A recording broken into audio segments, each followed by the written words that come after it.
Welcome back to X Men Classic. This is episode number 26. And in this episode, we're going over issues 57 to 59 of Uncanny X Men. First up, it's Uncanny X Men number 57. Gotta love this gorgeous cover by Neil Adams. Now, now instead of thinking, the Sentinels, they're back? Okay. Now, at this point in time, the Sentinels have been gone from the comics for at least 3 years. Good amount of time to keep them out of comics. I mean, it's not like they'll bring him back in a few years. Well, actually, there's a follow-up story in Avengers, which I'll get to in the Spotlight era of the Uncanny X Men, which I'll do in a few episodes. Now, these Sentinels are not the Mark I Sentinels. Those are gone. Those were completely destroyed in their initial 3-part story at the conclusion of it. These are the Mark II Sentinels. Now, the Mark II Sentinels have a very striking resemblance to the Sentinel models they used for the X-Men animated series in the 1990s. There is a reason for that. I think they actually based those designs, the kind of looks they used for the show, off these particular models. And plus, this is the most devastating model out of all the models, which has been marks wise that were built by humans. There's been about 8 different marks. The last one, of course, was built for the Sentinel-1 program in the 2000s. They were basically put in the Xavier Institute in the aftermath of House of M during the dissemination. Alright. Now, this is one thing I do like about the 3-part story. Now, this 3 parts, now I'll get to more of this a little bit later, but you see, one thing that I love that Roy Thomas does, you see, when he came back with issue 55, he'd been gone for the book for 11, he handed off a couple different writers for the past 10 issues while he did other projects with stuff like Avengers, Daredevil, stuff like that.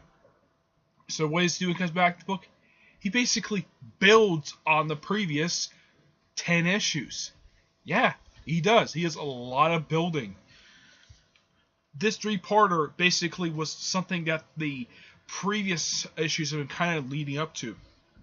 Okay, the issue starts off with I'll call her, even though she's not first at this point as Polaris, but technically, yeah, it's Polaris in her Polaris costume.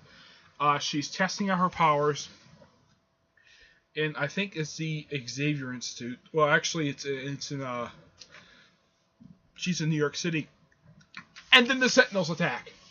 Yep, 2 Sentinels show up. Now, so I'm thinking, yeah, this is the model they use for the X-Men animated series, but why did they have numbers on them, even though in the show they didn't? The reason why that is because the original mark, just tell the difference between a lot of them.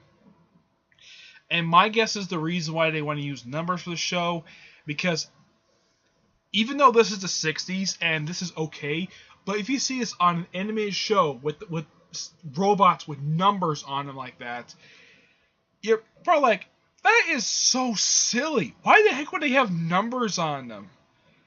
Yeah, from another standpoint, yeah, that's kind of silly. That's why a lot of the later models basically stop using numbers after this one. So, they kidnap her, and of course we cut away to, I think it's some planet. Well, actually, you cut away to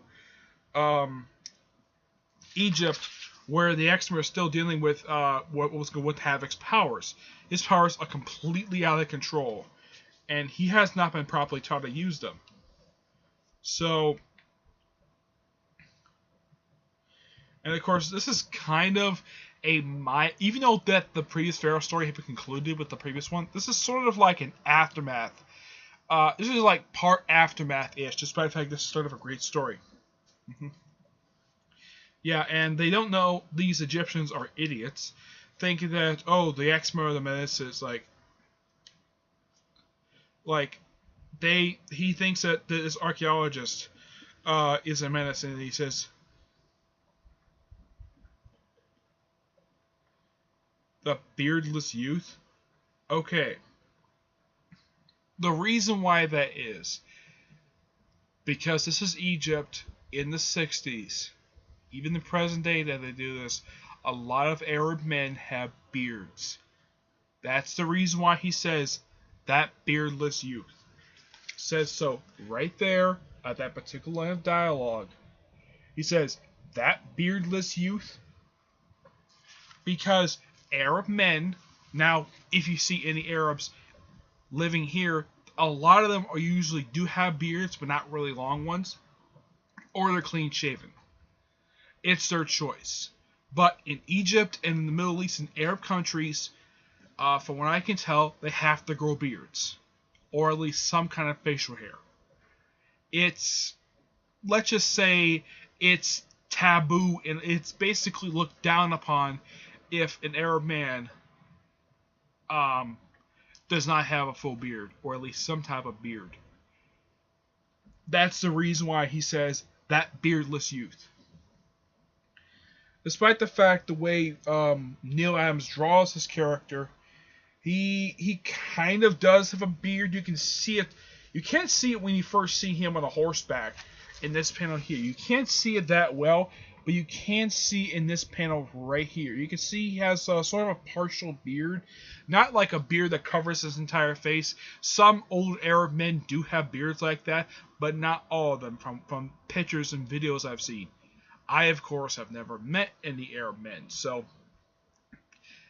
this is my knowledge based upon seeing movies and stuff like that. But I'm sure this is true for a lot of them. Okay, now, moving on beyond that. He does point out, yeah, he's kind of menaced because his power is not controllable. Fine. But it's the Living Pharaoh's fault, the reason why that is. And he refers to him as Professor Abdal. I think Abdal is probably supposed to be the Living Pharaoh's real name. I think so, yes. So, he has some arguments. He says, you dare accuse Abdal, basically, of me a menace. Despite the fact, yeah, he's supposed to be the menace. They don't immediately believe him because there's some prejudice. Even though it's not exactly, it's implied that this Arab man is prejudiced. It's sort of a mutant here. It's implied, but it's not downright stated. Well, and also because it's a stereotypical thing where a lot of the time where the older folk believe that the younger folk are in fact lying. Yes, it is a stereotypical thing that is occasionally done in fiction to this very day. Not as much as back then. So Alex keeps using his powers. Everyone tries to get away from him, just try to keep him down. And Cyclops even tries to attack his own brother just to calm him down. So they flee in their... They never say exactly what the heck this thing is. I think it's some flying car. Yes, this is one thing that kind of bothers me. Heck, even probably a lot of readers probably reading like, what the heck is this thing? It's not the Blackbird, because that's not been, because the stealth planes weren't sort of conceived until the 70s. So it's not the Blackbird. It's not a helicopter. It's just some futuristic car that they travel around in during this period of time. This is one thing that even for me, it kind of bothers me. Like, what the heck is this thing? That's what probably myself and probably a lot of readers who reread these classic stories probably ask. What the heck is this purple car? Is it called anything? As far as I can tell, even later issues, they never give this thing a name. Now, in the X Men Hidden Years, they do use this vehicle. They do. And Hidden Years is supposed to pick up right where the final news story printed. But I'll get to that later. So we have the X Men flying off. So Alex Summers disappears and he gets sort of taken, and then he thinks he's a menace, and then a Sentinel just kidnaps him. Yeah, a Sentinel just shows up completely out of nowhere. Yep. And then they try to figure out like the place is so dark, they're trying to look for him, and they try to contact Lorna, and her apartment's in shambles. And Iceman, who has a thing for Lorna, as a matter of fact, even up until the 2000s, they had this thing where back and forth, where basically Lorna had basically a thing for Iceman and Havoc. Despite the fact Havoc himself currently has not been seen in a few years, Polaris was leading last time she was seen in the comic book. She was seen leading a corporate version of X Factor. The second version was. So, we have Iceman panicking because Lorna is basically missing. Check out what the heck is going on. So, they try to find a way to get home, and we cut away to this mysterious man. It's Larry Trask. This is Larry Trask's first appearance in this particular comic book. They explain who this guy is a little bit later, but it's Larry Trask. So, they show apartment, and the police, being very prejudicial, says, "Oh, lift your hands up." Arrested. Yeah, they arrest him. Well, they're not trigger happy. They just arrest him because, oh, place is a mess, so first people to blame the mutants. Okay? Yeah, this stereotypical writing, stereotypical prejudice toward the X-Men, well, I would say it started with the original Sentinel Saga, but yeah, this is the start that had slowly built, but this right here is the start of, oh, let's have cops be written like they have to arrest mutants on the spot because they're freaking mutant, and they blame them for everything. So Iceman just freezes their guns. Is, oh no, you don't, you mutie. Joe, let me go outside the window, and Beast jumps out a window. Iceman gets in the other way, and then of course Beast turns on a TV set from wherever they are. I think it's supposed to be Cyclops' apartment in New York City. And then it turns, and this guy called Judge Chambers, where it says his Federal Council on Mutant Activities. And the X-Men are like, oh no, not this again. And I think they mentioned that, yeah, it has been, according to, and we see Larry Trask, an actual full view of Larry Trask. And according to this, it has been 3 years since the original Sentinel Saga. So you can kind of say that that the X-Men book at this point was moving in real time. But it's never downright stated. It's very rarely stated. But yeah, it's been 3 years at this point.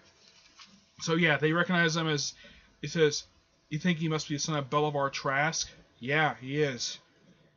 And so I think this is supposed to be, says this is the first Sentinel. He looks a lot like Master Mold, but he's never stated if he's Master Mold or not, because Master Mold was destroyed in the original Sentinel story. So, yeah. So, they talk for a bit, like he's having second thoughts, and they actually looks like they show apparently some footage scene that was shown toward the end of issue 16, where Bolivar Trask, when he died in the original Sentinel Saga, which I don't know how he could have got this footage, because I don't think even the early 60s, from I can tell from researching, from doing some historical research, I think some of the stuff like this was like having recorded footage like this, as far as I can tell, very early recording technology. So yeah, they show Bolivar Trask when he already been crushed by a Sentinel at the end of he's toward the end of issue 16. So yeah, it says, oh, and the story ends that the Sentinels live. Yeah, it says, my father taught me before he died. Like, he goes on, means, for so much I can stand before you today and proclaim the Sentinels live. And there's a Sentinel right outside the window.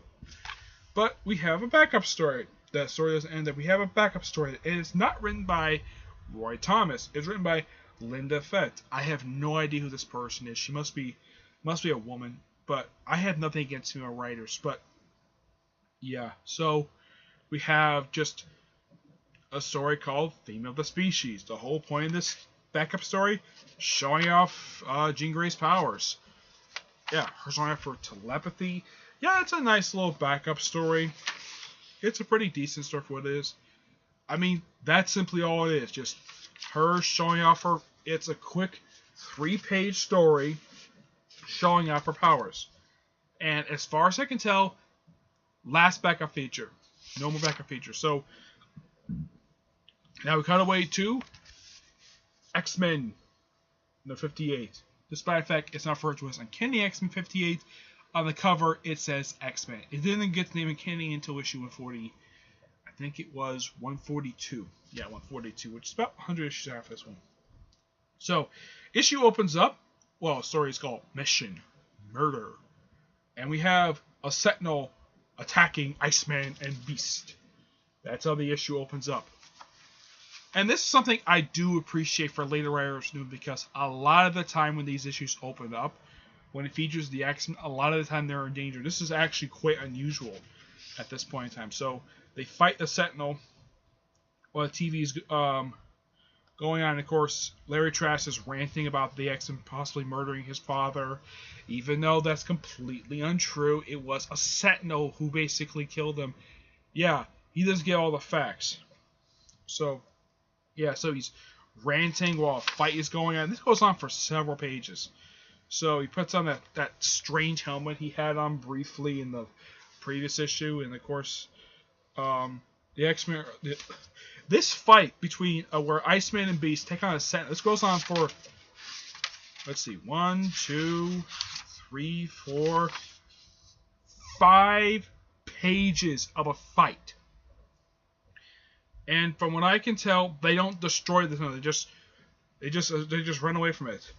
So, and the Sentinel, well, I think Iceman gets captured, but Beast gets away. And of course, most of the X-Men reunite with the exception of Iceman. And of course, Beast contacts Angel, Cyclops, and Jean and tells them Iceman's been captured by the Sentinels.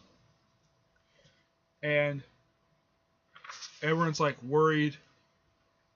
And of course, this Judge Chambers guy is having second thoughts. Heck, even he is kind of having second thoughts about this whole plan with the Sentinels. So at least Roy Thomas is not writing this Judge character as a complete bigot. Okay, he's very rational. He did believe in Bolivar Trask, his philosophy when it comes to the mutants. But even he admits that he was having second thoughts. So we cut away to I think Larry Trask's lab, where Iceman had just been captured, and they just put him in a stasis unit. And it says that 3 years ago the X-Men swore that he swore that the X-Men will pay for his father's death. There's a hidden movie camera just recovered how you attacked me the moment you were released. Your own violent actions to condemn the eyes of the new world. Okay. And then we see Alex Summers. We turn away to this page here, where he is wearing his traditional Havoc costume. I would say this is his first costume he's not wearing, and he's even said, he said he called himself Havoc now. So from this point forward, he called himself Havoc. So here it is, the first official Havoc costume, a costume he would wear for a long, long time. I would say that the only time I could think of where he wears a different costume was when he was part of the Gubbring incarnation of X Factor. But otherwise, though, yeah, this is the only costume he wears. I mean, yeah, last time he was seen, he was wearing a costume similar to this, where it's like his original costume, but for some reason, yeah, it's the same exact costume, but these things on his head, they're like squished on his head. That's the only alteration they made to his costume. But otherwise, though, yeah. This is his one of 2 costumes he's ever known for wearing. Like, if you look up any appearances of Havoc, when he's wearing a costume, he's usually wearing this costume, either with this head thing on his head, either spelled out or pushed in, or you see him wearing his government incarnation of the government X Factor team. So he says, yeah, Trask was the one who gave him the name of Havoc and the costume. Okay, fine. The whole point of the costume is to help control his powers. Okay, that's perfectly fine. And of course, Bobby he sees Lorna unconscious, and of course Bobby has a thing for her. Of course, this does lead to a fight later on.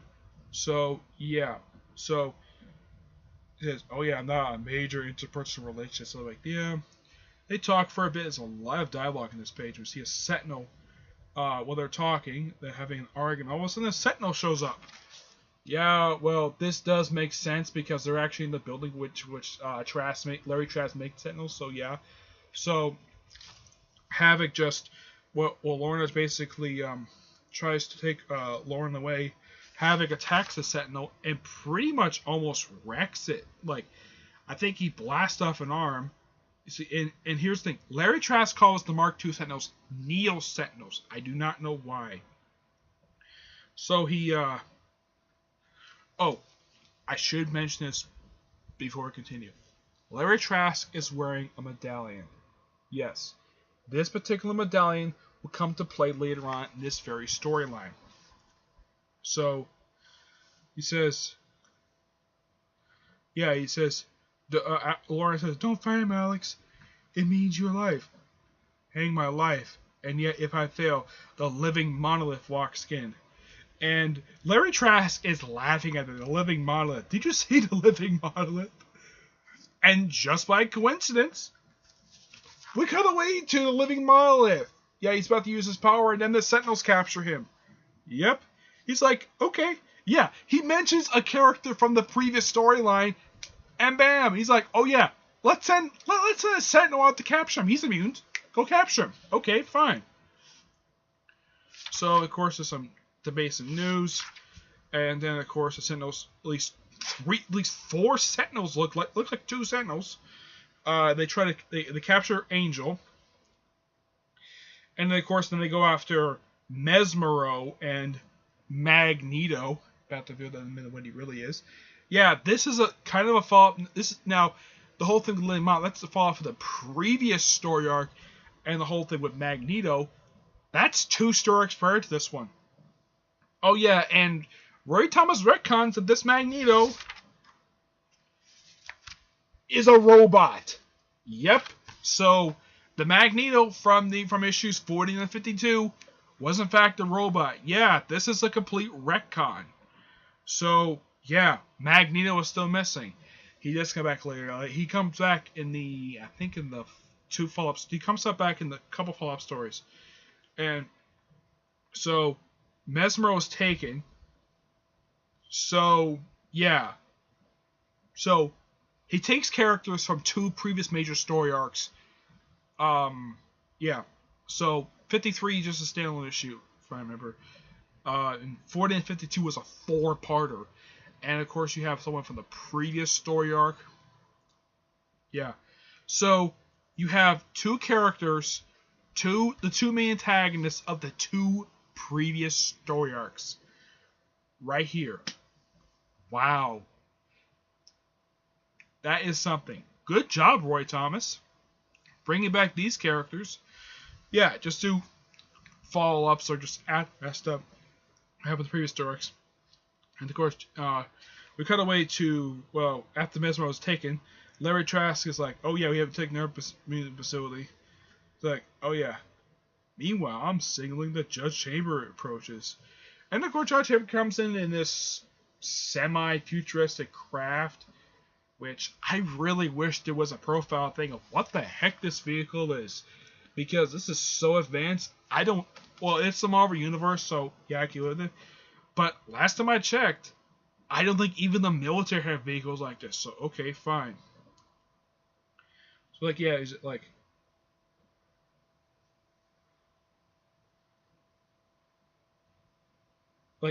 he expresses like those people have doubts about his uncertainties about the mutants, and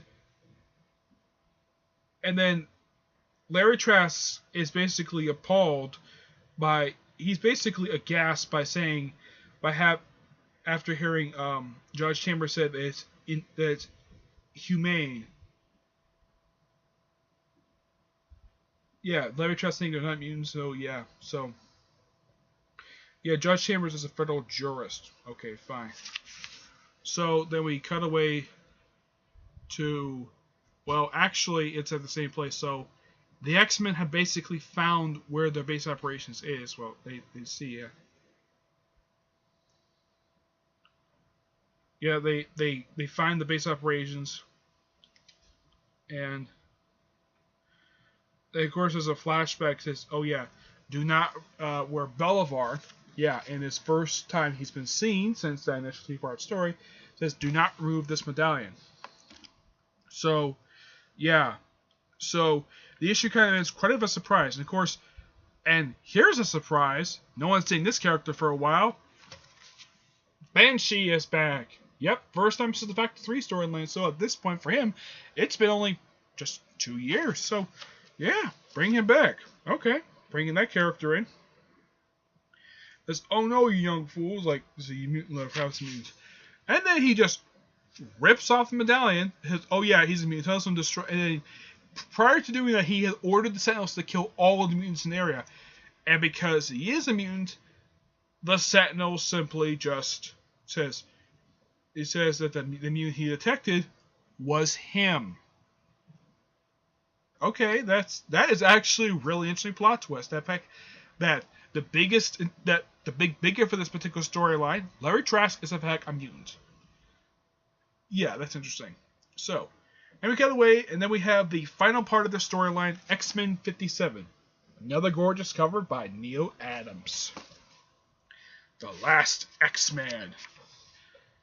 That's what the cover says. It is do or die, baby. Yeah, that's what. And the story opens up basically with the X-Men. Well, just Cyclops, Jean Grey, and Beast. Going to the Sentinel factory, where I think they take out where their vehicle is shot down by some defenses of the base.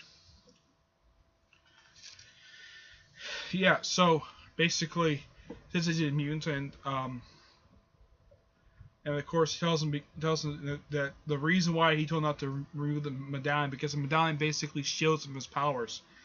It also kind of blocks him. It says cancel his previous orders. So yeah, the medallion.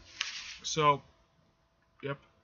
So, and we see also on the screen while the Sentinels have turned against them, the Sentinels have found Quicksilver and Scarlet Witch. First time in a little while since I've seen, at this point they've been seen. And they apparently capture, somehow off panel they captured Unity Untouchable, Mastermind, and the Blob. Yes, 3 members of the Brotherhood of Evil Mutants. Well, technically at this point Mastermind was the one who actually had been a member of the Brotherhood of Mutants. But technically, yeah, you can call him the Brotherhood. So, yep. So we have the Sentinels going crazy, and of course the X-Men, well, 3 of the X-Men just attack them, and of course they go rampaging throughout this base, and of course they take out the Sentinels one by one with the help, what they think is, now apparently Quicksilver, apparently Cyclops switched close with Quicksilver, so it turns out Quicksilver is actually Cyclops, and apparently Toad has been hanging out with Quicksilver Scarlet Witch since they were last seen. And of course, Toad takes out one of them. Yeah, and of course, Cyclops was really Quicksilver all along. And of course, Sentinels attack, and the Sentinels have basically trapped Larry, and of course, Quicksilver Scarlet Witch are trying to get away. Turns out, yeah, it's not Quicksilver.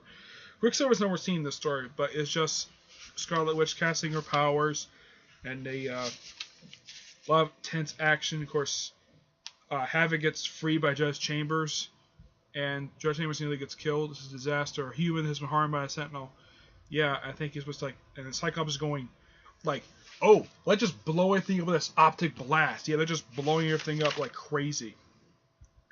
And then he gives him some kind of special speech, like, oh yeah, like mutants, like supposed to protect mutants, and says like result mutation, stuff like that. And of course, Havoc walks away, tears stuff apart. Cyclops tears stuff apart too. And then the Sentinels does something completely unimaginable because of all this big speech that Cyclops just gave them about mutants because of you, and there's this big epic story. So what the Sentinels do? They do something completely unpredictable. Roy Thomas does something unexpected. All the Sentinels fly into the sun. Yes, they all fly into the sun.